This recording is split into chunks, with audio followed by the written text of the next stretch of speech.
Hey guys, Maria here. Welcome to my podcast, roundplugsquarehole, where we talk about a multitude of topics: mindfulness, spirituality, business, music, art, everything under the sun. But today we are talking about flashbacks. We're talking about being haunted by the past. We're talking about reliving things over and over and over again. We're talking about the skeletons in your closet. We're talking about what comes into your mind when you close your eyes at night. We're talking about the cause of a lot of people's insomnia. I think a lot of people around the world, more than we may even realize, are haunted by memories of things that they can't change, feel trapped within the identity of a person or someone who they used to be, who may not be who they are now and is not where their soul is calling them to. This reliving and revisiting old wounds, old trauma, old events puts us in a cycle of pain that leaves us stuck and sometimes can feel inescapable. I think the main question and the main concept we're trying to dive into in this podcast is, why does this occur? How do we get out of it? How do we heal this? And how do we break this cycle? Now, I'm not a stranger to this. This is something that I have been struggling with for years. And it seems like the older that I got and the more life experience, quote unquote, that I had, and the more mistakes I made and the more traumas I lived in, the louder these things got, the louder the voices in my head got that reminded me of who I was, the more incessant the flashbacks became. I think everyone's youth bubble and their innocence bubble is burst in different time periods. Some people see the reality of the world very young. Some people stay in this bubble of innocence and naivete for a long time. For me, I feel like my bubble slowly started bursting at around maybe even 20. It took a long time. There was just a period of time between I would call it my early 20s, where this bubble burst and I finally saw the reality for what it was. I saw the imperfection in my parents. I saw the imperfection in myself. I saw the imperfection in the elder people around me, whether it be older relatives, whether it be leaders, whether it be teachers, whatever it was. I saw that they weren't all these perfect people who knew exactly what they were talking about and had no flaws. I saw the imperfection in the world around me. I was and still am the type of person who will like to believe the best in people. I saw that people can manipulate you. I realized that just because you are good to someone, they don't have to be good to you. I realized that people will see your weakness and play on your weakness to get to you, and I had to learn the hard way the truths of the world. I had to learn the hard way life lessons, and it left me in this space where who I thought I should be, who I thought I was, I just couldn't look at myself in the mirror anymore.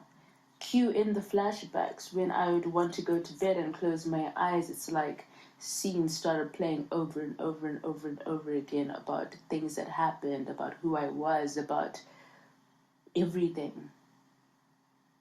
I felt uncomfortable in my own skin. I felt ashamed in my own skin. I felt like I was imploding, and I would say 2018 maybe was when the bubble exploded, when I saw things for what they were, when I saw myself for what I was. I had like a long, I would say a few years maybe of an out-of-body experience. I was here, but I wasn't here.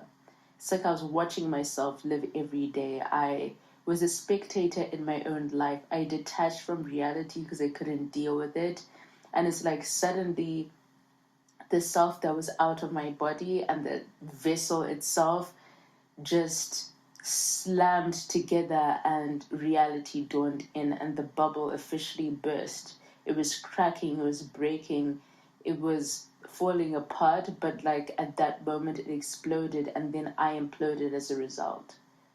I'm here to tell you that we can't change the past, but we have the power to create a new future. You can't change what happened to you, and you can't make yourself unfeel things. You can't stop yourself from being hurt by things. When pain comes, it comes. John Green said it best, actually. Pain demands to be felt. It doesn't ask politely, it doesn't knock on your door, it doesn't wait. It demands to be felt. It's very demanding. When pain is here, it's here and it's like, feel me. The thing is, the longer we hold on to the past, the longer we relive that pain, the longer we have guilt and remorse and hold on to an image or a time period of a person that we were or things that happened, the longer we relive that truth, the more of that reality we create. We are manifestors as human beings. They say you're made in God's image and likeness. What does that mean? Diving into that, that's another podcast in itself, but diving into that is basically saying that we are creators. As it leaves our mouths, it starts creating and manifesting itself into our reality. As we think it, so it is. As we feel it, so it is. You might be the type of person who's looking back at your life and you're thinking, I was such a terrible person. You might be someone who hurt a lot of people, who lied to a lot of people, who manipulated a lot of people. And because that's who you were and that's the reality you live in and that's how everyone sees you, you feel like you have to continue on that journey. You have to continue being that person. You might be working on yourself and fixing yourself every day, but then someone comes and reminds you of who you were and what you did. And that trigger pushes you back to being that person because you're like, well, why should I try if this is still my reality? Why should you try? Well, for yourself. A lot of people, these things, they keep you up at night. They keep all of us up at night. And you're just like, how do we escape? The thing is, it starts getting better when you face it. The reason why things haunt you is because you run away from them. So they're scary to look at. Once you block things out, once you literally are on the run from yourself and your past and your memories, the more control they have over you. If you're willing to run rather than face something, it has power over you. Which means if someone brings it up, that's a trigger that can break you. If your mind decides to play that highlight reel, that's a trigger that can break you. And the only reason why we run and we exist through these random flashbacks and pain is because as people, it's easier to live with that 7 out of 10 pain every day for years and years and years and years on and off than to face that 11 out of 10 pain in the ones off. Facing the ghosts of your past, the skeletons in your closet, will put you at that 11 out of 10 pain. And that's the type of pain that no one wants to face. Running makes us accumulate. If we just deal with things as they come, they won't accumulate and literally gain in intensity. It's a vibrational thing. Like attracts like. So when this pain, this past is existing in your mind and you don't face it, it's accumulating. It's like vibration, which means that pain is increasing in intensity. Also, the way that your mind perceives it is just growing and intensifying and becoming more theatric. We need to face these things, and it happens one by one. I made the decision to start facing my stuff. I had to face my stuff because I realized in order to grow and be free and to be liberated from myself, I had to set myself free of myself. I had to look at the things that I didn't want to look at. I had to accept truths that I didn't want to accept. I had to be like, you did this was you, and accept it. The thing is that like I'm not gonna sit here and be like, when you face these things you'll feel good. No, it sucks. It absolutely sucks. But guess what? Now when it flashes in my mind, yes, it's painful. but it's not as painful as it was. It's not as humiliating as it was. It's not as guilt riding as it is. I've been on this journey now for like 2 years almost, 1.5 years, facing my past, facing my truths. On and off, I'll be running and it'll be a runner chaser dynamic. But I'm healing, I am growing, I'm expanding. Healing and facing yourself is a lifelong battle. Flashbacks will keep you up at night. Sometimes they still do. Recently, well, 2020 has been the year of energy shifts and a mass awakening, and the earth is purging, and the energy has been intense. So these cycles have slowly started coming back. Well, not coming back, but flashing on and off. And I was reminded of a reality I existed in, where this will happen a few nights or a week or whatever time period it is. I'm reminded that this was my life every day for years. And when I exist in it for a few days or a week, I'm like, how did I do that? My work, my looking at myself, my accepting my truth, my visiting that pain, my wanting to heal something got me to a place where I am more secure and whole within myself. And it's in these things flaring up again that I realize how much healing and growth that I've actually done. When it comes to flashbacks and being haunted by your past and throwing things in a closet and in a vault and in a cave that you don't visit and you keep on living your life, what it is like you get hurt and you get a wound and you just wrap bandage around it and you never look at it again. Underneath that bandage, that thing is getting septic and infecting and pussing and oozing. But for a lot of us, it's not just that one cut or that one gash. We've broken bones, we've cut off like our whole bodies. Imagine us if we looked at it past the physical, egotistic human sense, and we looked at ourselves as souls or in our pain bodies. We're all walking around like mummies, wrapped in bandages, and the only way to heal our wounds is to unwrap those bandages and heal them. You need to heal that wound, you need to clean it, you need to put antiseptic on it, and then you need to either stitch it up or sometimes you even need to get surgery on those things. We need to slowly start cleaning our wounds, healing our wounds, and letting them heal. Unwrap the bandage. Otherwise, it's going to fester and get worse and worse and worse. And what happens to a wound when you don't treat it? It'll slowly start to kill you.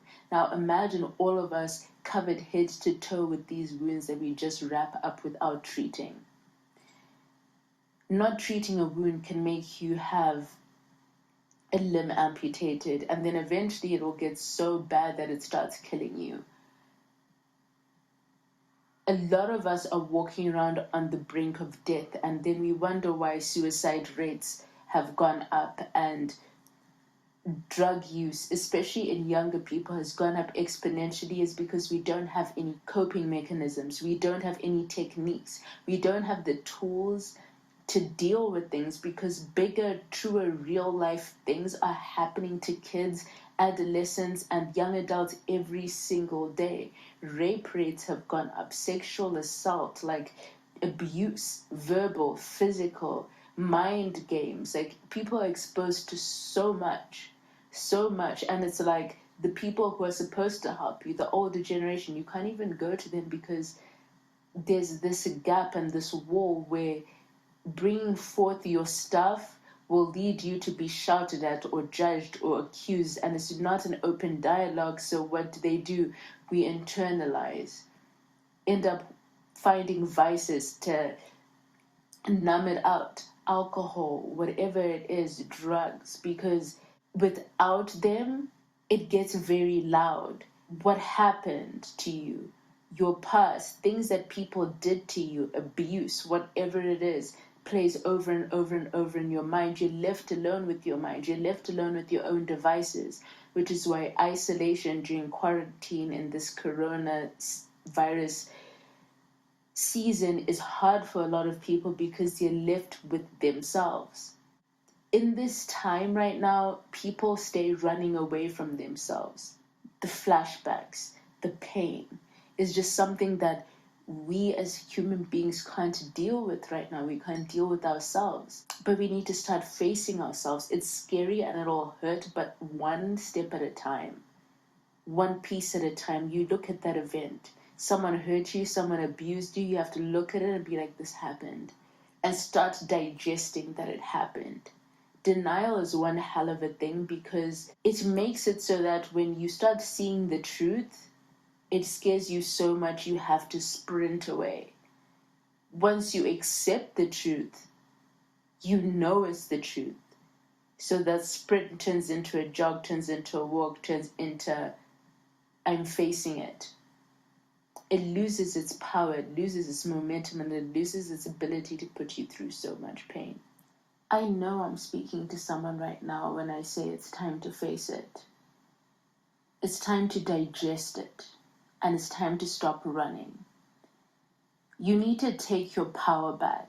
Constantly living in fear and in isolation from this stuff, from your memories, from your pain that belongs to you, constantly pushing it aside and not facing it gives it power, and you need to take your power back.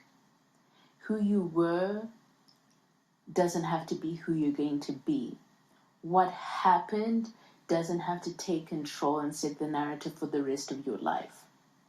If you live with people around you who constantly make you live in that reality and constantly make you feel haunted by your past, emancipate yourself from those people, from those connections, and from those situations. You have to heal this. Otherwise, you'll never move forward. I think the reason why we run away from things and we don't want to face this pain is because it's so heavy and it's so hard. But if you look at it this way, if you don't face it, if you don't go through it, and if you don't digest it, you'll stay in that stage, that phase, that place for the rest of your life until you do.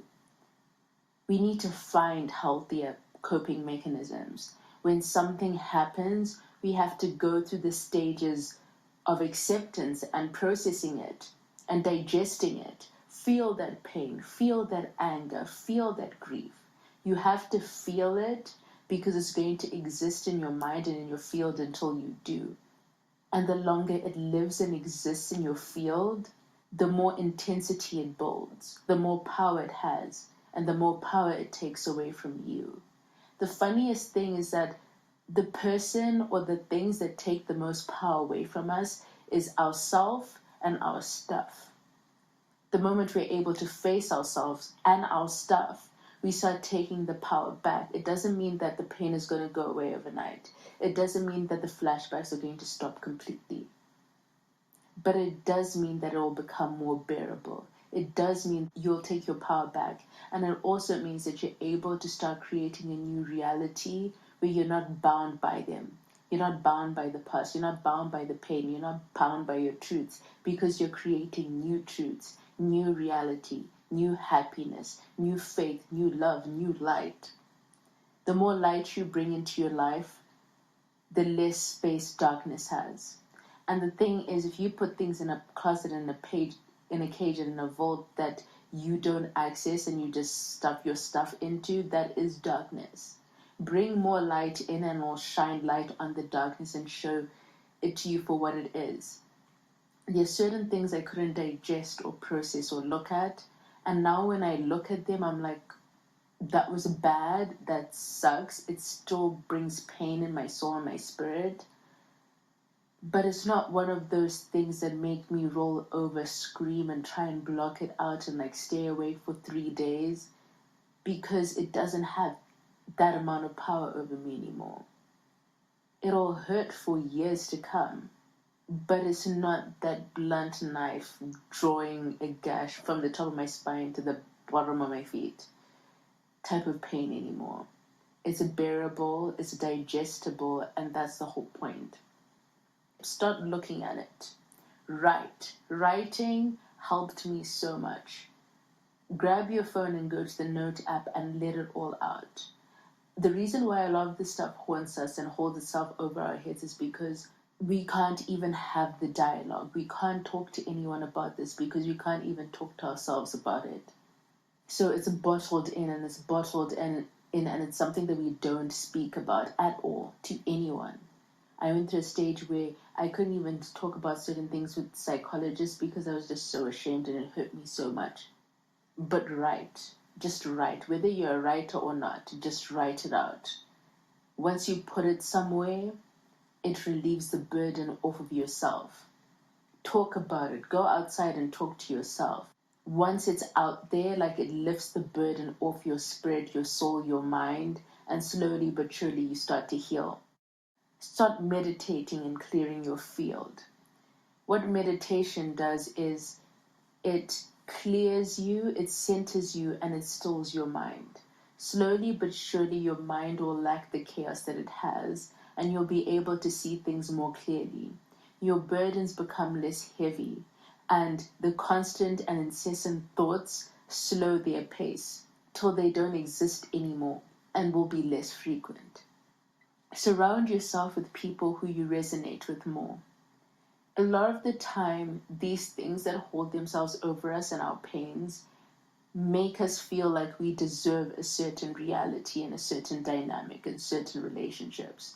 Once you start emancipating yourself from that truth, you'll start to see where certain things don't align anymore, where certain things don't resonate anymore. You'll be able to more clearly see toxicity in situations and relationships as they come and as they have pre-existed.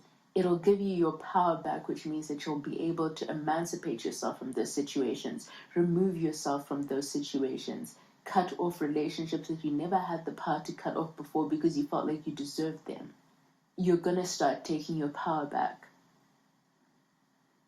It's one small step at a time. You might be looking at this mountain and you're like, how do I deal with all of this? You deal with it one by one, because at the end of the day, that mountain is only ever going to get bigger if you don't start dealing with it one step at a time. Another step in this process is realizing that the pain is going to be intense. You've been living your existence dealing with this at a straight 7 or 8 out of 10. Trust me that 11 and 12 out of 10 is coming. And it may last for a few months, not even just a few weeks. However, if you keep on going, if you stay persistent, if you have faith, if you work on it every day, you're going to reach a breakthrough at the end of those few months where things start feeling lighter. It gets more intense before it gets better. It was raining before, but the storm, the thunder, lightning storm is coming. However, at the end of that, your soil is now more nourished. You're going to see a rainbow. There are going to be clear skies. And your life can begin anew. You're going to be able to find your passions and your resonance and your truer self. Who you are now is now someone you're going to be able to explore, because who you were has no effect of your new reality and who you will be. The past is the past. We need to digest it, we need to learn from it, and we need to understand how it made us who we were. Right now is right now. Create it. Your future is literally 1,000,000,001 possibilities. Create it. Make sure you surround yourself with people who believe in who you will be, who you aspire to be, and where you're going, and remove yourself from people who remind you who you were. It's all a process. It's all a journey, and it's a place that you can get. I have faith that everyone can emancipate themselves from themselves, because I feel like you are your biggest breakthrough, but you're also the person who can lead you into the pit of misery. You're your biggest block, and you're your biggest booster. Everything will always circle back to yourself. We like to blame everyone and everything and circumstances, and a lot of the time, initially, it wasn't your fault. But eventually it will become your fault, because it's up to you whether to let it have power over you or whether you decide to take your power back. And I want to encourage everyone to take their power back. It's a hard and it's a long road, but it's worth it.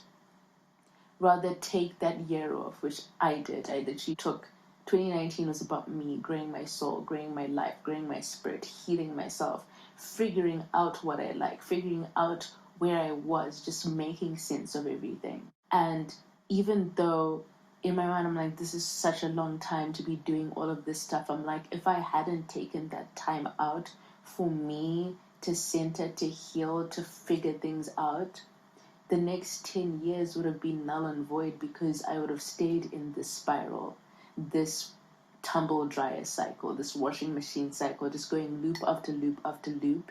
And now, the next 10 years or anything, I can make them emancipating myself and detaching myself from the cycles that I was once stuck in. It's worth taking the time out. And if it scares you that you're like, I'm wasting so much time, think about what you'd be doing with your time had you not been healed.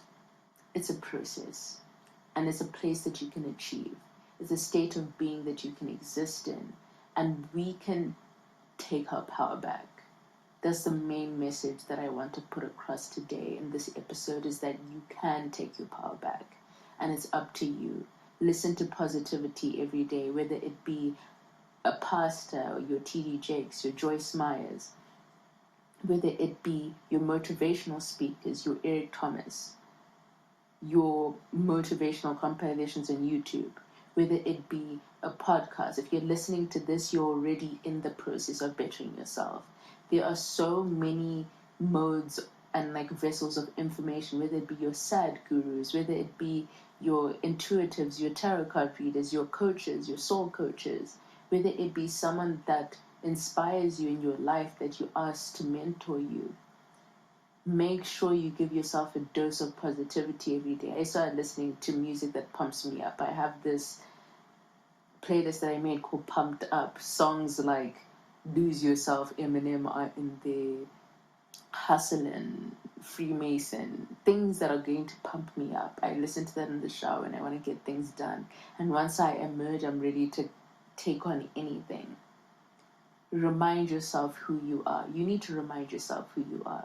Look in the mirror and be like, I'm that guy.